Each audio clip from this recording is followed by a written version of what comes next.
Pradėsiu aš atgalinę tvarką nuo šios dienos.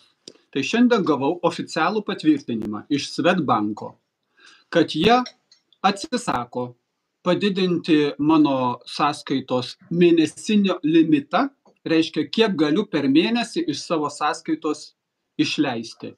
Jie atsisako padidinti tą mėnesinį limitą ir jie stebi mane dėl galimų grėsmių terorizmo finansavimo, pinigų plovimo ir taip toliau. Taigi šiandien oficialus raštas, jie atsisako. Dabar kodėl tas raštas, kodėl jisai kilo? 16 dieną, vasario 16, bandžiau daryti 131 eurą už transportavimo firmai sumokėti. Sakė, kad aš negaliu, viršytas mėnesio limitas. Pasižiūriu, mėnesio limitas 20 000 eurų. Aš 350 eurų dar nepasiekiau šitos ribos. 350. Bet 331 man padaryti neleidžia, nes aš viršijau mėnesio limitą. Taip jie sako. Galvoju, kaip ten banke nesuskaičiuoja aritmetinio veiksmų. Viskas būna. Aš neprisiskambinu aš į tą banką. Nors šeštadienį jie oficialiai dirba. Gerai, parašau oficialiai žinutę, tai viena žinutė, kaip čia yra, kad jūs nesuskaičiuojat pinigų, o ant žinutė padidinkit man limitus. Padidinkit man limitus, nes elektroniniu būdu įlysti ir limitus pasididinti man neleidžia. Tik tai, kai bus prašymas, tada mes nagrinėsime. Tai kai gavo jie mano prašymą, jie pasakė, kad jie 5 dienas svarstys, ar man leisti ar ne, o šiandien pranešė, kad jie man neleidžia padidinti limitų.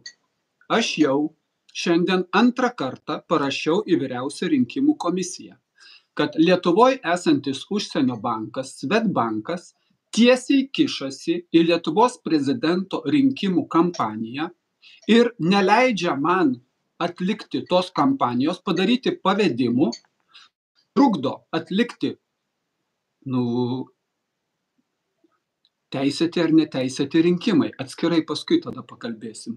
Trukdo man vykdyti savo politinę kampaniją ir Vyriausios rinkimų komisijos prašau, imkitės priemonių. Jie man žodžiu pasako, kad jie nieko negali padaryti bankui. Jie nieko negali padaryti Swedbankui, jie turi savo tvarką. O tik tai dar irgi, taigi, kad kitiem limitai yra dideli, pasididina kiek nori ir net nereikia niekur kreiptis, sakau, o man nepadidina ir mane riboja.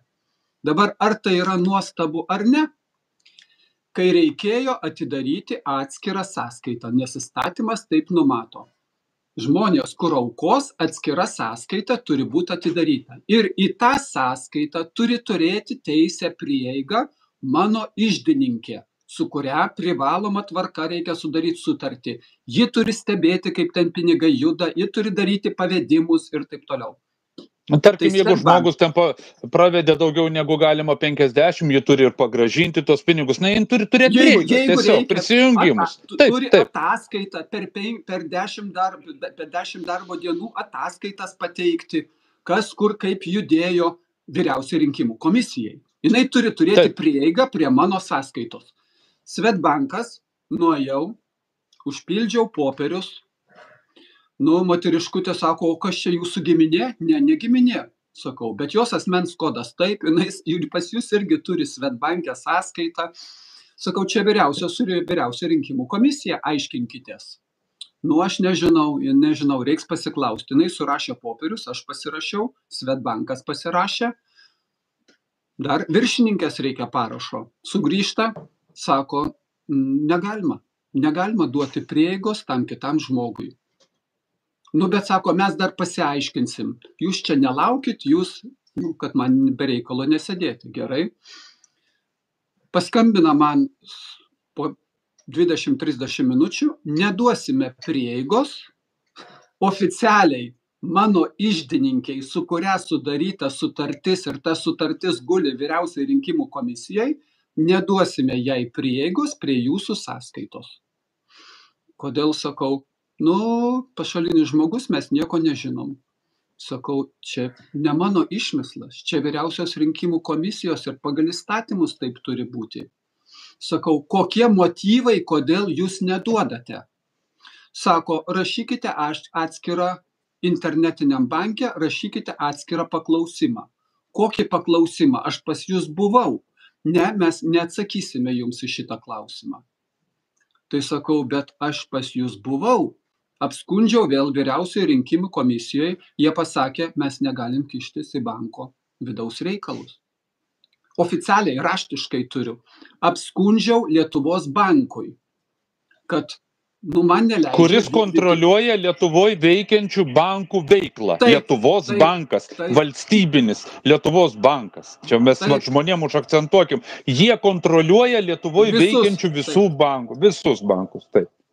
Jų atsakymo laukiu, o man tuo metu jau vėl sąskaita, pinigai įkrenta, ataskaitas reikia pateikti, ar ne? Po kurio laiko paskambina į Swedbanko, sako, mes jau nusprendėm, leisim tai jūsų iždininkiai prieiti prie sąskaitos, bet jūs parašykite naują prašymą. Ne, sakau, aš jau turiu prašymą parašęs. Jau mano parašas ant jo yra. Jūsų parašas irgi yra, kad jūs iš kitos pusės pasirašot. Aš daugiau jokio prašymo nerašysiu. Tai tada mes negalėsim leisti. Sakau, čia jau jūsų reikalas. Praeina dar kelios valandos, paskambina. Žinote, mes leidome jūsų buhalteriai, jūsų iždininkai prisijungti. Naujų jokių dokumentų nebereikėjo pateikti.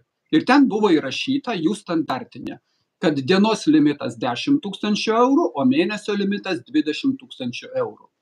Tai dabar, kai tas mėnesio limitas šiuo atveju 19 900 buvo pasiektas, jie toliau man neduoda daryti pavedimų, o aš dabar dar turiu mokėti už laikraštį. Aš turiu už spausdinimo darbus mokėti. Ir tuo metu, kodėl kiti turi į skolą man siųsti, nežinodami, ar aš užmokėsiu ar neužmokėsiu. Tai galų gale tai yra lygiateisiai rinkimai ar nelygiateisiai.